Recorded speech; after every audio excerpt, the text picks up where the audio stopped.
Hey everyone, welcome to my round 2 recap from the Biel Chess Festival. This game, I was playing a very strong Grandmaster, GM Sasikiran from India. And in his peak, he used to be 2,700, but of course, yeah, he's fallen a little bit from his peak rating, but still a very strong player. And I actually played him a few days ago in the Chess 960 side event in Biel, and he beat me in that game. So I really wanted to get revenge in this game. And coming in, I was mainly preparing against d4. I saw that he's been playing a lot of Queen's Gambits and Catalans recently.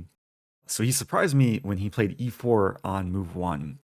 And yeah, unfortunately, most of my pregame prep went out the window, and I just defaulted to what I play often is the Sicilian defense. And we entered the Accelerated Dragon after pawn to g6. And he played one of the most critical lines, knight c3, bishop g7, bishop e3, knight f6, and bishop c4. And it was very clear that he was preparing this before the game. I've been playing the Accelerated Dragon a lot lately, online and in tournaments. And after castling bishop to b3, there's a move that I really like to play, and I've probably played it exclusively out of all my online games and over-the-board games, that move being rook e8. And this is actually the Chess Mood recommendation. I did do a partnership with Chess Mood last month. I still have a referral code to Chess Mood if you want discounted membership to their site. Link is below. But they have a very extensive course covering this move, and it used to be pretty obscure and not so well known. But the problem for me in this game is that if I play rook e8, it's almost a 100% chance that my opponent would have been very well prepared for it. And he told me after the game this is mainly what he was preparing. So I decided in the moment to play a different line that I've never played before, but I had some knowledge about, is starting with pawn to d6, and after pawn f3, which does prevent knight g4, I played the move queen to a5. And I first became aware of this line maybe a month or two ago. I was having some lessons with Avetik Grigorian, the founder of Chessmood, and he had suggested this as a very interesting alternative to the rook e8 line. And Anish Giri actually has a chessable course, I believe a lifetime repertoire course from this position as black. And I was also aware that Hikaru played this as black against Sindarov in the Qatar Masters several months ago. So it's definitely a trendy line. And I was quite pleased when my opponent started taking time in this position. So it's pretty clear that he was not prepared for this, and he decided to castle kingside. Now, I do want to note that the main line here is queen to d2, and black's idea is to take, and bishop e6. And this is what I would have been more prepared for if white castles queenside. There's probably a handful of games. The main move is b5, and yeah, this can be a very dynamic position. One of these opposite side castling dragon positions with some fireworks in the middle game, potentially. So when my opponent castled kingside, I was basically on my own. I had not checked this, unfortunately, and I decided to still develop in a similar manner of taking on d4, takes on d4, and bishop e6, challenging white's light-squared bishop. And I wasn't too concerned if white takes on e6, even though I do get double e-pawns. These pawns are actually quite nice in the center. E6 isn't so weak, and there's ideas of knight d7 using the c-file, and I think this is a very solid position for black. So that didn't happen. After I played bishop e6, he played the move rook to f2. And this definitely wasn't the move I was expecting, but the more I looked at this position, the more I realized that rook f2 is actually a very useful move for white. White has a lot of ideas of eventually doubling up on the e or d file, and this is also useful in obstructing the diagonal, because there are some cases where I want to use the diagonal to exploit white's king, so it does help protect the king in some sense. So I took some time here and decided to go for b5. I thought this was a very natural move in the position, just trying to expand and kick the knight away from c3. I think it turns out that b5 was a bit inaccurate, and I really haven't checked this game with the engine, but given what happened in the game, I do regret playing b5, and I probably should have played some rook to c8. And we'll see why, because my opponent responded here with knight to d5.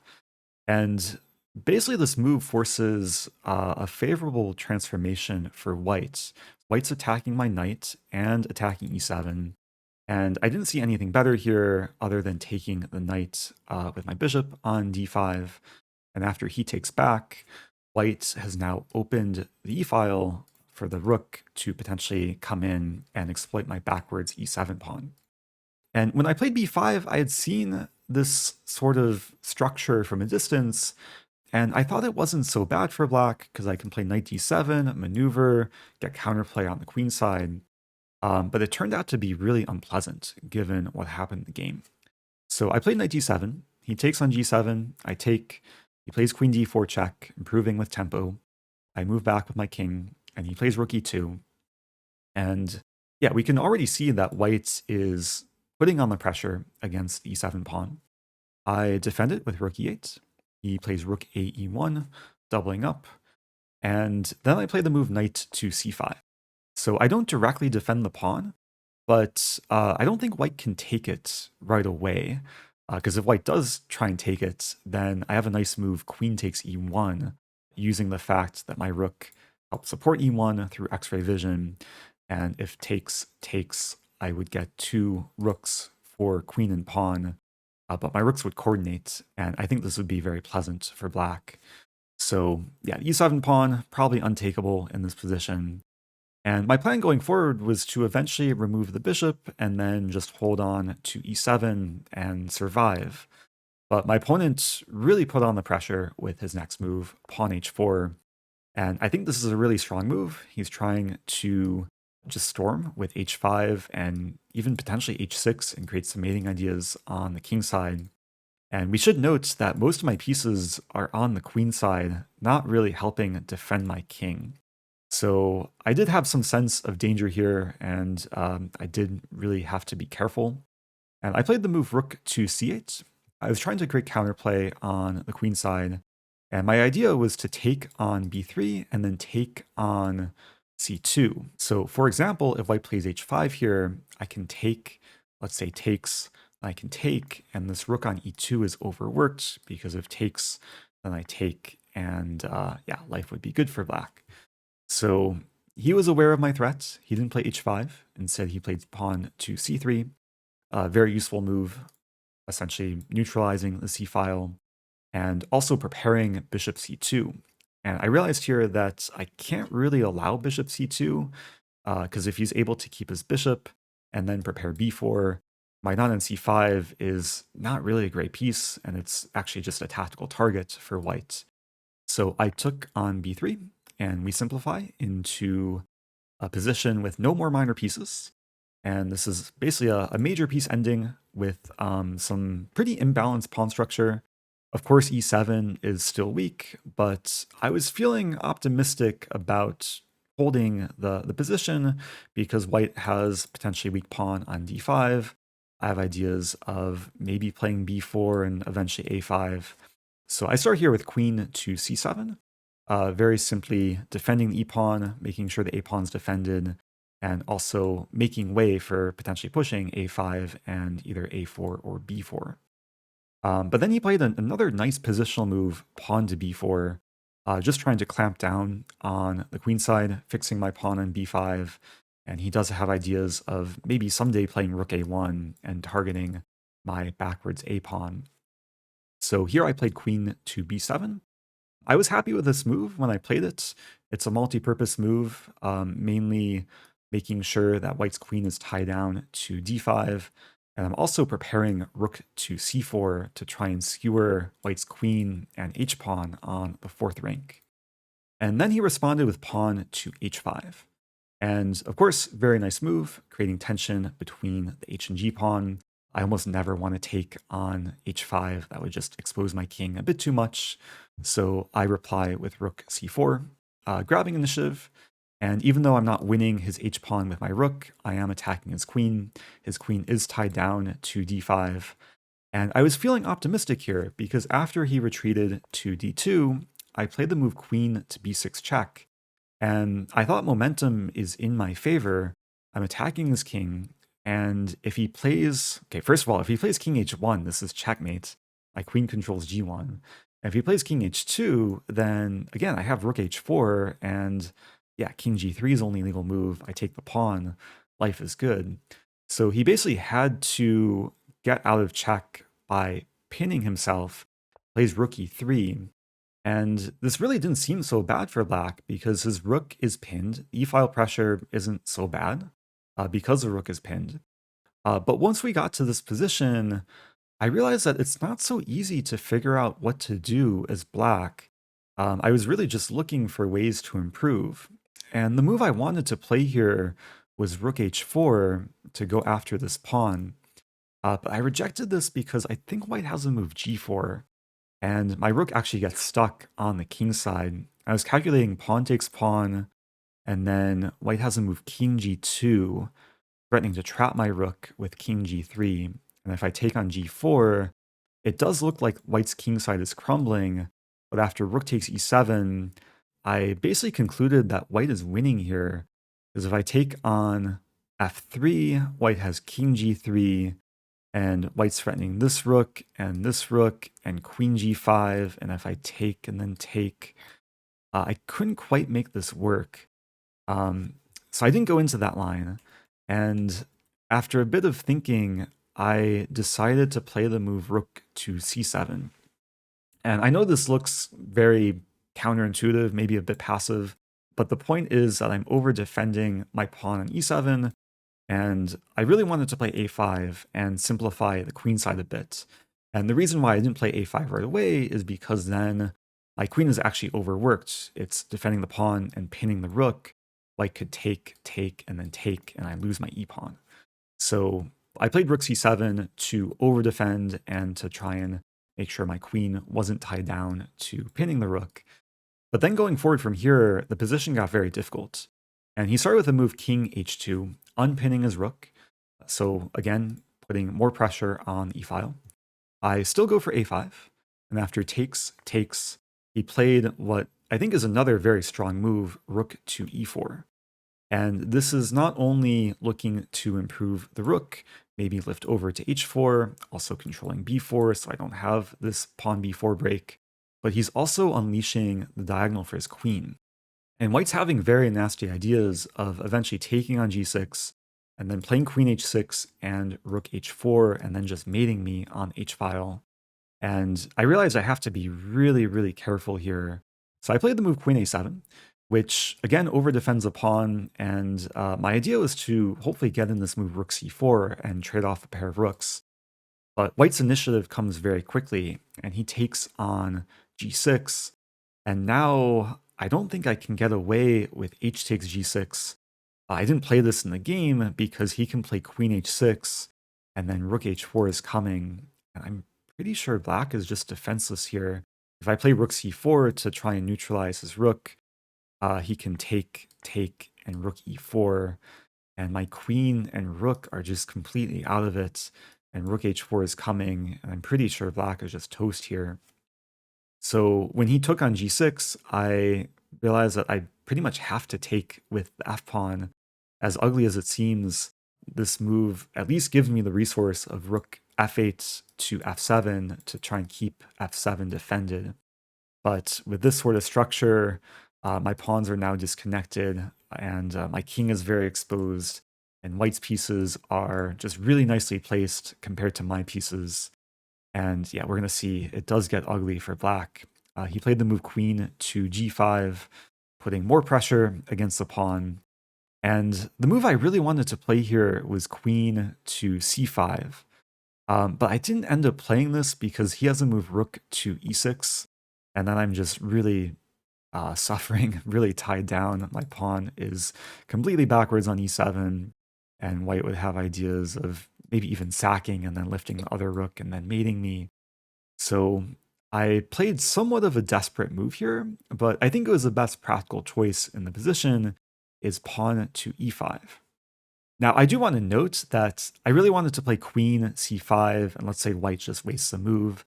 And if I can play e5 with my queen here, then white's actually pinned along the 5th rank and cannot take en passant. Because if white takes en passant, both pawns vanish from the 5th rank and I would win the queen. So yeah, I was fantasizing about this sort of idea. Unfortunately, couldn't quite even try and make it work in the game. I played e5 first, and this is basically a pawn sacrifice to try and neutralize the pressure on the e-file. But of course, when I lose the pawn, white gets a very dangerous pass pawn, supported by his doubled rooks on the e-file. But I do get some initiative. I play rook c5, he played queen e3, I check his king, he plays king g3, and I was hoping to somehow exploit his king. And I had a choice here whether to trade queens and try and survive a very bad looking ending or keep queens on the board. I decided to keep queens on the board, played queen a2. Now, I do want to note here we were both getting pretty low on time. And additional time is added on move 40. After move 40, both players get an additional 50 minutes.